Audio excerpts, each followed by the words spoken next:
باللہ من الشیطان الرجیم بسم اللہ الرحمن الرحیم۔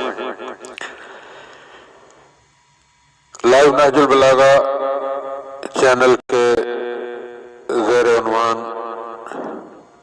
جزیرہ خضرا اور اس کے ذیلی عنوان سوال عوام کے جواب امام علیہ السلام کے میں حسین بن اسماعیل کندی کا بیان ہے کہ جعفر بن حمدان نے امام زمانہ علیہ السلام کو عریضہ لکھ کر یہ مسئلہ دریافت کیا کہ میں نے کنیز کو اپنے لیے حلال کیا، مگر کنیز سے یہ شرط کی کہ اس کے کوئی لڑکا پیدا نہ ہوگا۔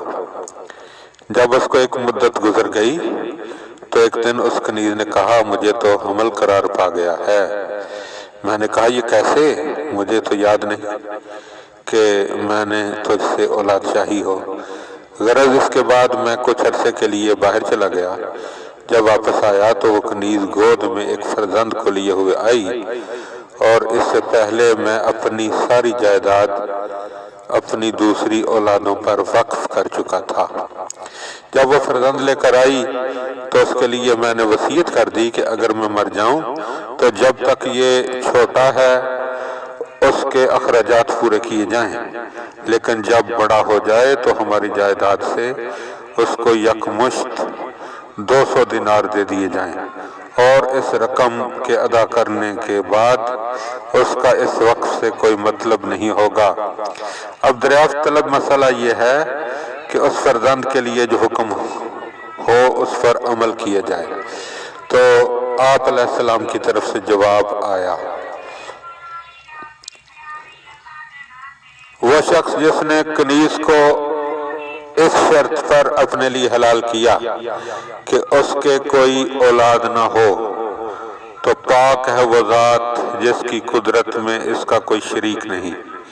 یہ شرط تو کنیز سے نہ ہوئی بلکہ اللہ تعالیٰ سے ہو گئی۔ اب رہ گیا اس فرزند کو 200 دینار دینا اور اسے وقف میں شریک نہ کرنا اور اس وقف سے خارج کر دینا، تو جائیداد تو اس کی ہے، یعنی کہ جعفر بن حمدان کی، چاہے تو اس کو دے چاہے اپنے لڑکے کو نہ دے، یہ اس کی اپنی مرضی ہے۔ اللہم صلی علی محمد وآل محمد۔ مومنین کرام، بحر الانوار میں امام علیہ السلام کی بارگاہ میں جو کیے گئے سوالات درج ہوئے ہیں وہ آپ صاحبان کی خدمت میں بیان ہو چکے ہیں، اور یہ ذہن میں رہے کہ یہ تمام سوالات غیبت صغرا کے دور میں پوچھے گئے ہیں، اور ان میں سے کوئی بھی سوال ایسا نہیں جو غیبت کبرا کے زمانے میں پوچھا گیا ہو، لہذا اس چیز کی طرف متوجہ رہیے گا۔